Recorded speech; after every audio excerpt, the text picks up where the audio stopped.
यहाँ शाओशेंग को पता लगता है कि शाओ युआनी हुआ काउंटी में आ रही है। शुनहुआ कहती है कि तुम्हारी शादी एक सीरियस मैटर है। वो पूछती है कि तुम शादी के लिए अभी श्योर हो? शाओशेंग कहती है लू याओ अच्छी फैमिली से नहीं है क्या? शुनहुआ मना करती है और कहती है लू याओ की पुरानी मंगोता ही जाओ जो है, और अगर लू याओ ने कोई गलती की तो वो पूरे शहर में टिंडोरा पीट देगी। शाओशेंग कहती है कि वो लोग मुझे पसंद नहीं करेंगे क्योंकि मेरी अच्छी रेपुटेशन नहीं है। शुनहुआ मना करती है और कहती है जब लू याओ ने अपनी फैमिली से बात की है तो तभी तुम्हें उन्होंने एक्सेप्ट कर लिया है। शाओशेंग कहती है कि मैं लू याओ से शादी के लिए मना क्यों करूं? शुनहुआ उसे वेट करने को कहती है और कोई अच्छा जीवन साथी मिल जाएगा। शाओशेंग कहती है कि जब उसे अच्छा मिलता है वो ले लेती है। यहाँ खून से लिखा लेटर होता है। मैजेस्टी उस लेटर को पढ़ता है। उस लेटर में लिबेनियन फैन चैंग ने लिखा होता है कि मुझे माफ नहीं किया जा सकता, मैजेस्टी मुझे डेथ पनिशमेंट दे दे। एक पर्सन बताता है कि फैन चैंग अपनी गलती मान चुका है, वो अपने डिसीजन को रिग्रेट करता है। मैजेस्टी फैन चैंग की पुरानी बातों को तारीफ करता है और कहता है कि जो कुछ भी उसने किया उसे उस बात का पछतावा है। वो ही मना करता है और कहता है वो तो अपने आप को बचाने की कोशिश कर रहा है क्योंकि वो जानता है कि आप नरम दिल इंसान हो। फैन चैंग की फैमिली कहीं भी भागी या छुपी नहीं है।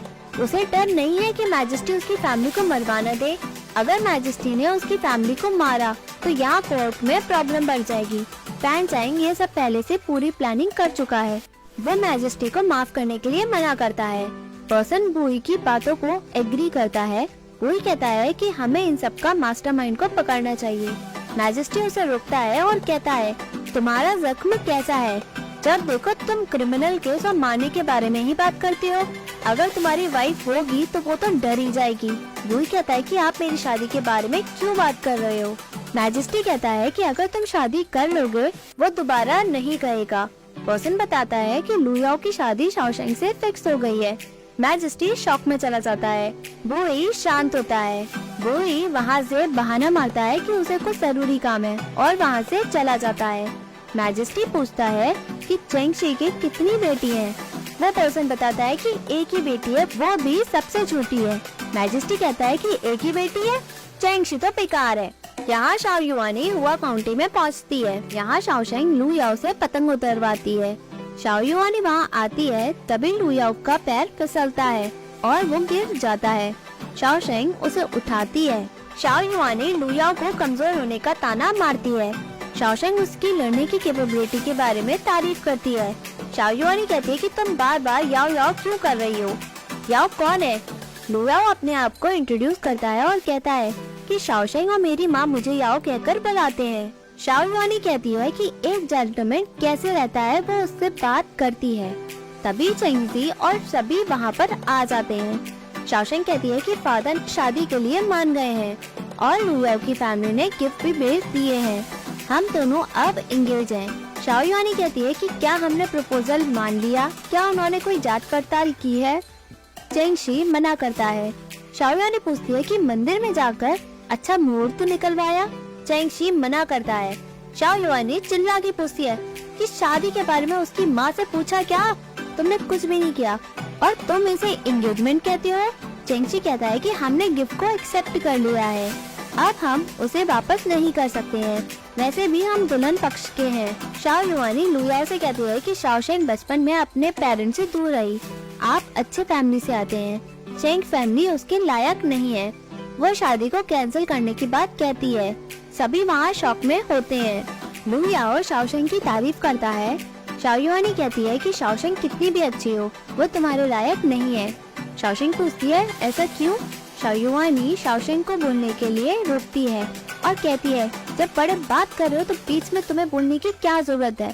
पहले मैंने तुम्हें पढ़ने को कहा ताकि तुम अच्छे से बिहेव करो, पर बड़ों की बातों में बीच में बोलना भी सीख गई हो अब तुम। शाओशेंग जबान लड़ाते हुए कहती है क्यों? अब आप मुझे लेक्चर दोगे? शाओ युआनी उसे कमरे में जाने को कहती है। तुम लू याओ से नहीं मिलोगी। चेंगशी शाओ युआनी को रोकते हुए कहता है कि कमरे में चलो। चेंगशी लू याओ से कहता है कि हम शादी के बारे में बात करेंगे बाद में। चेंगशी इशारा करता है, लू याओ वहाँ से चला जाता है। शाओ युआनी चेंगशी पे बरसती है और कहती है कि तुमने बहुत अच्छा काम किया है। शाओशेंग पूछती है कि आप लू याओ को पसंद नहीं करती हैं क्या? आप शादी में दखल अंदाजी क्यों कर रही हो? शाओ युआनी कहती है कि अगर मैं तुम्हारी माँ नहीं होती, तुम किसी भी राक्षस के पास जाकर शादी कर लेती क्या? शाओशेंग मन में सोचती है कि डेथ एक्सपीरियंस करने के बाद मुझे लगा कि आप और उसके करीब आ जाएंगी, बट आप पहले जैसी ही हैं, बिल्कुल भी बदली नहीं है। शाओशेंग छुपकर लू याओ से मिलने निकलती है। लू याओ वहाँ पर आ जाता है। वो कहता है, मुझसे अकेले में मिलना तुम्हारी मदर को बुरा तो नहीं लगेगा? शाओशेंग मना करती है और कहती है कि मदर तो मेरे लिए परेशानी बढ़ाना चाहती है, चाहे मैं किसी से भी शादी करूं, वो वैसा ही रहेंगी।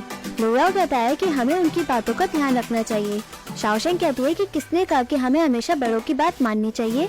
शाओ युआनी दूर से आती है और कहती है कि किसने कहा कि बड़ों की बातें नहीं माननी चाहिए? शुनहुआ भी वहाँ आ जाती है। शाओशेंग कहती है कि मैं अभी भी लू याओ से इंगेज हूँ, आपकी वजह से हमें चुपचाप मिलना पड़ रहा है, इसमें हमारी क्या गलती है? शाओ युआनी कहती है, तुम दोनों अकेले चुपचाप मिल रहे हो, क्या ये सही है? लू याओ सारी गलती अपने ऊपर लेता है और वहाँ से चला जाता है। शाओ युआनी चिल्लाती है। शुनहुआ शाओ युआनी को बताती है कि हुआ काउंटी में उनके साथ बहुत कुछ हुआ था, आज हम सभी जिंदा शाओशेंग की वजह से हैं। अब वो बड़ी हो गई है। शाओ युआनी कहती है, तो क्या, वो तो बस लकी थी। शुनहुआ कहती है, हुआ काउंटी में लड़ाई के बाद सब कुछ बर्बाद हो गया था, शाओशेंग का आइडिया की वजह से सभी कुछ पहले जैसा हो गया है। शाओ युआनी कहती है, ये तो एक छोटी सी ट्रिक है। शाओशेंग शुनहुआ से कहती है कि आप मेरी तरफदारी ना ही करें, मेरी कजन सिस्टर की तारीफ लायक है, मेरी ट्रिक्स तो अच्छी ही नहीं होती। शुनहुआ कहती है कि शाओशेंग ने लोगों की मदद की है, अगर आप उसे पढ़ने से नहीं रोकती तो वो आज और भी अच्छा करती। अब आप इसकी शादी भी रोक रही हैं, क्या वो हमेशा सिंगल ही रहेगी? शाओ युआनी कहती है, मैंने उसे शादी के लिए नहीं रोका, अभी उसकी शादी उम्र लायक नहीं है। शाओशेंग पूछती है कि अगर मेरी जगह चेंगेंग होती तब भी आप ऐसा ही करती? शाओ युआनी कहती है कि मुझे चेंगेंग की चिंता नहीं है, तुम्हारी तरह मैं तुम्हें लू याओ से शादी के लिए मना नहीं करती। शाओशेंग पूछती है कि आपको किस बात की चिंता है? शाओ युआनी कहती है, तुम लू याओ को पसंद करती हो। शाओशेंग कहती है, आपको कैसे पता कि मेरे दिल में क्या है, कोई फीलिंग है भी या नहीं? शाओ युआनी कहती है, मुझे तुम्हारी आंटी ने लेटर में सब कुछ बता दिया था, तुम्हारे और लू याओ के बीच में कुछ भी नहीं है, तुम बस उससे अटैच हो गई हो। क्या तुम उसे याद करती हो जब वो तुम्हारे सामने नहीं होता? क्या तुम उसे हस्बैंड की तरह प्यार करती हो? शाओशेंग कहती है कि दुनिया में बहुत सारे पति पत्नी हैं, हम एक दूसरे से वो नहीं ले सकते जो हमें चाहिए और अपने पार्टनर के साथ जिंदगी बिता दें। शाओ युआनी कहती है कि तुम उसे पसंद नहीं करती हो, तुम कैसे परेशानी का उसके साथ सामना करोगी? शाओशेंग कहती है कि किसने कहा कि मैं उसे पसंद नहीं करती, मैं उसे पसंद करती हूँ। शाओ युआनी कहती है कि पति पत्नी का रिश्ता तुम नहीं जानती हो। शाओशेंग कहती है कि आपकी बातों से लगता है कि मैं तो कुछ भी नहीं जानती हूँ।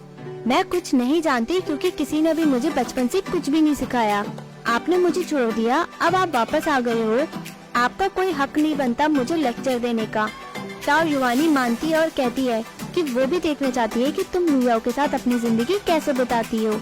और तभी एपिसोड यहीं एंड होता है। Hey viewers, if you like this video, please like, share and subscribe this channel. Thank you.